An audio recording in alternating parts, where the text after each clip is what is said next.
Good morning.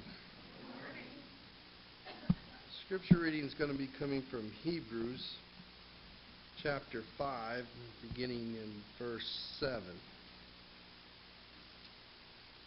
During the days of Jesus' life on earth, he offered up prayers and petitions with fervent cries and tears to the one who could save him from death. And he was heard because of his reverent submission. Son though he was, he learned obedience from what he suffered. And once made perfect, he became the source of eternal salvation for all who obey him. Mike Holloway and I were talking last night on the way home from the races in Eagle. It was a huge crowd, and we are not moving in the parking lot. And for some reason, we got to talking about wills. You know, people's wills.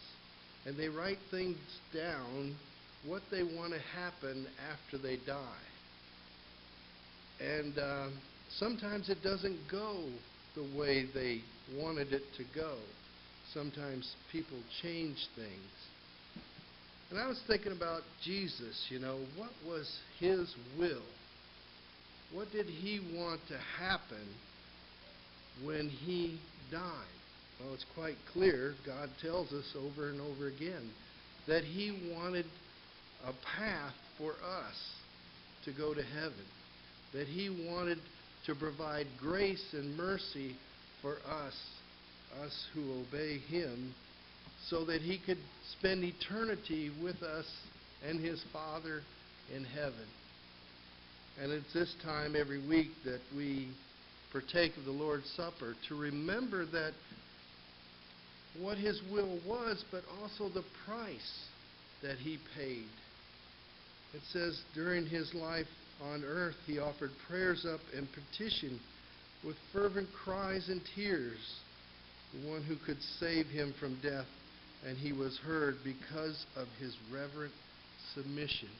His whole life here on earth was reverent submission to the Father's will.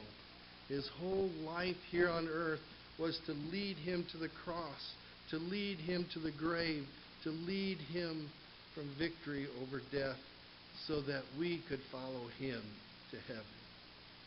It's at this time that we remember the price that was paid. Let's go to our Father in heaven.